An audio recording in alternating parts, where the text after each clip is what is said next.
로사세아, 즉 주사, 장미증의 원인과 치료에 대해서 말씀드리겠습니다.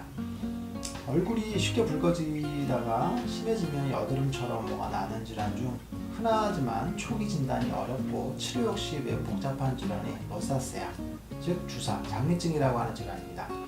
과거에는 술과 관련됐다고 해서 주사라고 했으며 영어로는 로사세아라고 하는데요. 용어 자체가 술과 혼동될 수 있어서 최근에 장미증이라고 용어를 통일했습니다. 오늘은 로사세아에 대해서 심층 분석하는 시간을 갖도록 하겠습니다. 로사세아의 원인은 대부분의 피부질환과 마찬가지로 양광 피부과적으로 명확하게 밝혀져 있지 않습니다. 하지만 악화시키는 요인들은 매우 분명한 질환입니다. 로사세아의 발병 원인은 모낭충을 비롯한 피부의 상재균에 의한 면역 반응, 자외선과 화장품 등의 화학제품에 의한 피부 손상 등이 원인으로 거론되고 있습니다. 모낭충, 데모덱스라고 하는 것이 피부의 각질층을 손상시키므로 피부의 민감성이 증가되고 잦은 접촉성 표현이 유발되면서 모낭충이 진피 내에서 염증반을 일으키게 됩니다. 이로 인해 모낭충 내의 S. 에피미디스, B. 올레니우스 세균의 염증을 더 증가시키게 되는데요. 이로 인해 모낭 주변의 염증 반응이 혈관 주변의 염증 반응으로 이어지게 됩니다. 그러므로 홍조와 혈관 확장이 발생된다고 추측하고 있습니다.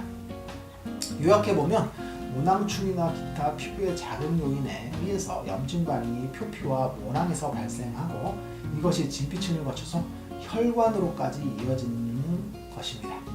어떻게 보면 오토이뮨 디지즈, 즉 자가면역 질환에 해당된다고 볼 수 있습니다. 샘닥터가 생각하는 로사세아의 한방적 원인은 열 대사장애와 그로 인한 혈분의 염증으로 봅니다. 인체 내의 열순환의 불균형으로 인해서 발생한 표피 염증이 몸이 허약한 상태를 타고 혈분, 즉 혈관으로 점차 들어가는 것입니다. 이것을 혈분의 열, 혈분의 염증이라고 합니다. 그래서 로사세아가 심해진 경우 혈분의 염증을 치료하는 처방을 사용하면 효과가 좋은 것이죠. 기존의 지루성 표현과 같은 열대사장애를 치료하는 처방에 혈분 쪽의 염증을 치료하는 약대를 넣어주면 치료가 용이한 것입니다. 치료의 결과를 통해서 치료의 반응이 방향성을 갖고 있는 원인을 역추적할 수 있는 것인데요. 치료 결과가 곧 원인에 대한 힌트가 되는 것이기도 합니다. 로사세아에 대해서 분류해보면 로사세아는 질환 자체가 단계를 거치면서 점차 진행하는 진행성 질환입니다. 진행 단계별로 보면 혈관 확장형, 구진형, 유종형으로 진행한다고 볼 수 있습니다. 혈관 확장형 로사세아는 혈관이 확장되면서 발생하는 것으로 주된 증상은 안면 홍조입니다. 혈관 확장형 주사의 경우 피부는 정상 상태이면서 매끈한 편입니다. 구진형 로사세아는 얼굴의 중심 부위를 중심으로 주로 발생합니다. 코 주변의 뺨과 인당 부위, 이마를 중심으로 발생한다고 볼 수 있습니다. 가려움은 크게 없으나 따가움이 약간씩 있으며 피부 증상의 정도에 비해서 자극 증상은 비약합니다.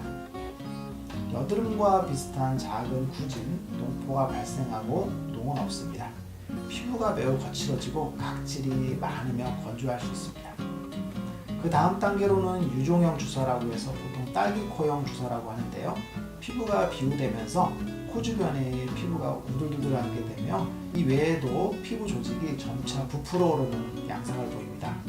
혈관이 확장되면서 형태 자체가 변하는 것입니다. 안주사라고 하는 것이 있는데 이것은 침범 부위가 눈인 것입니다.